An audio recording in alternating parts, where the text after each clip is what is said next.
Welcome, everybody. Today we're going to be talking about a fourth grade soccer lesson plan. This will be the third day of the soccer unit for them. They're about 10 years old, so they'll be novice soccer players. They're going to be working on dribbling and limited passing the ball between themselves and a partner. Going over some of the goals for the lessons. For psychomotor, we would like our students to demonstrate successful dribbling movement pattern using a soccer ball around a cone obstacle course on every 3 out of 4 attempts.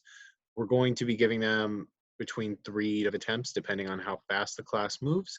They should be able to demonstrate success within that time. Students will also be able to demonstrate proficient and effective ball control when dribbling while running on every 3 out of 4 attempts. Our second main activity will have our students jogging with a partner, dribbling the ball for approximately 10 steps, and then passing it to their partner and repeating that until they have completed the 2 laps. Cognitively, we're looking for our students to be able to recite the cues that we've gone over for dribbling and ball control while jogging or running around an obstacle course, and they will also know the cues for safety. We would like for our students to be able to work together with their classmates and acknowledge their fellow students' effort, skill, and attitude. And at the conclusion of this lesson, students will give their classmates a high five before returning back to their regular classroom teacher. This lesson will meet NASP standards in all 6 of the areas. For standard 1, it meets the standard of dribbling with the feet in general space with control of the ball and body while increasing and decreasing speed. It also meets dribbling with the hand or feet in combination with other skills, for example, passing, receiving, and shooting. For section 2, it meets the standard of applying the concept of closing spaces in small-sided practice tasks. We would like our students to be able to engage actively in the activities of the physical education class, both teacher-directed and independently. They should exhibit etiquette and adherence to rules in a variety of physical activities. They will be able to enjoy participating in different physical activities. And finally, they will value their physical activity in their physical education class for their health, enjoyment, challenge, self-expression, and or social interaction. For myself as a teacher, I'd like to keep the class moving throughout the lesson.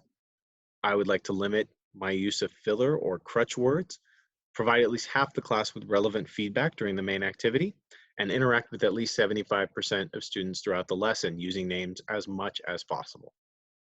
Our instructional objectives are going to basically follow the psychomotor goals in NASP Standard 1. By the end of the lesson, we would like the students to be able to demonstrate a successful dribbling movement pattern using a soccer ball around a cone obstacle course and demonstrate proficient ball control when dribbling while running on every 3 out of 4 attempts. For the equipment, the teacher will need a clipboard, a whistle. Your students will need about 15 soccer balls, about 40 cones. If possible, you'd like for those cones to be of different colors to give the students a variety so that they can understand what direction they're supposed to be headed. For example, red would be in the left, blue would be on the right. From there, we'll move into our introductory activity where we check in with our students, thumbs up, thumbs down, so they can tell me how they're doing for that particular day. My administrative duties, for example, taking attendance, giving them announcements for PE. From there, we'll go into a dynamic warm-up, arm circles, leg swings, cherry pickers, and high knees. And from there, we'll move into our physical fitness and activity component. We'll transition into our lesson focus, and finally our closing activity. Next, we're going to be taking a look at the diagram of the teaching area. So for the first activity, we're going to be playing a game called Spiders versus Bugs. You're going to need 3 rows of cones. Students will be standing on either side of the middle cone. The teacher should be standing on either end or patrolling the perimeter of the cones. From there, we move into activity number 1. The teacher will need to place out 2 more columns worth of cones. If you follow the dotted lines, students will start on one end and then they will swoop up around one set of cones, down around the other end to the end. Once they finish that rotation, they'll bring the ball back to the next person in line, and then the next person will rotate through. The goal here is to have the students go through at least 3 different times, depending on how much time will be allowed for the day. Finally, for the second main activity, you're going to take the students and pair them up, and they'll be running around the perimeter of the cone. So this will kind of look like a giant square. They will be running with a partner, dribbling the ball, and passing it back and forth softly. Right now, let's take a look at how this lesson could be carried out in person. Now that we've talked about the goals and standards that this lesson covers, we're going to move into discussing how to approach the lesson.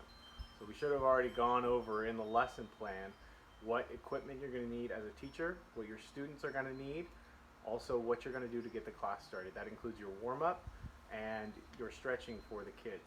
So once that's done, you're going to move into your first activity. Your introductory activity is going to be a game called Bugs versus Spiders. You're going to have 3 cones set up along your field. I don't have cones here, I have paint cans, so we got our first one right here, second one right there in the middle, and then finally our last one all the way down at the end. You're going to have 2 kids together, so a pair of kids. One is going to choose to be the spider, the other one is going to be the bug. They're going to be lined up on the middle cone. You're going to say either bugs or spiders. Whichever team you call is going to race from the middle cone to touch the outside cone first.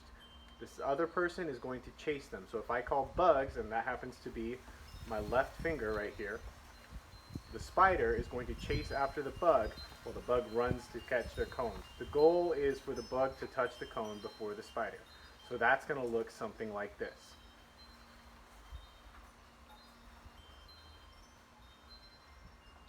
So if I'm trying to get my cone, and the teacher calls my number, I'm going to run over and touch the cone before my partner, before my opponent can get to it.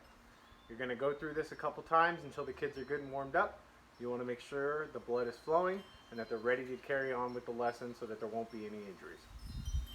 Alright, now that we've made it through the introductory activity of the lesson, the next thing that we're going to do is we're going to bring in the soccer balls and we're going to instruct our students on some of the cues for dribbling and safety. The first cue for dribbling, we want to make sure that they're keeping up a light jog. So they're not moving too quickly to where they can't control the ball, but they're also not moving at a walking pace, which might be a little bit too easy for them. The next thing we want to instruct them on is making sure that they're hitting the ball with the inside or big toe side of their foot. This will help them keep control of the ball and avoid any toe injuries from direct toe-on contact. The next thing that you're going to instruct them to do is to try and touch the ball at least once every 2 steps. So you're going to use a cue, touch every time for them. Make it easy for them to remember what they're doing. Make it easy for them to stay on task with what they're doing. Finally, you're going to instruct them to try and keep their eyes up as they're dribbling that ball. In a full-fledged soccer game with advanced soccer players, they're going to be able to look where they're going, not down at their feet, as they're dribbling the ball.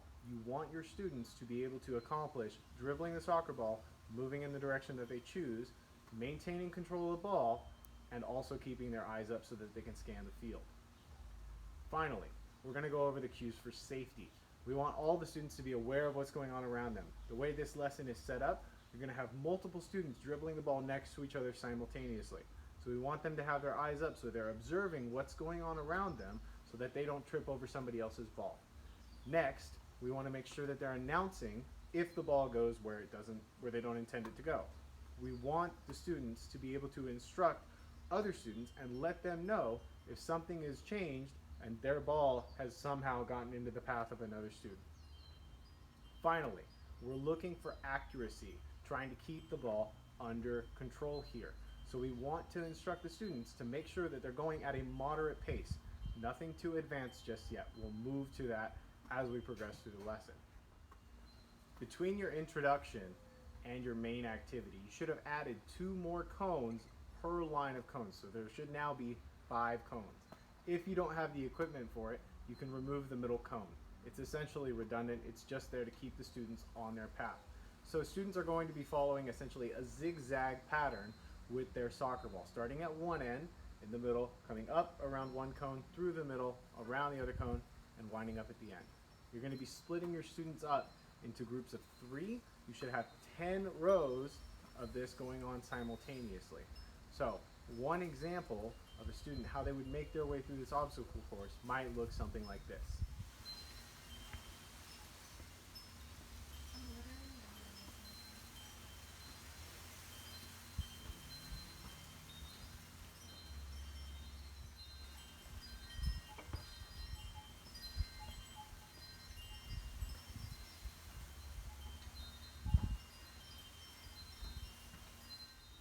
Once your students have all run through this about 3 times, you're going to move to your final activity for the day, which is going to involve pairing the students off, giving each pair a soccer ball, and having them jog around the perimeter of all of the 10 different stations you have set up.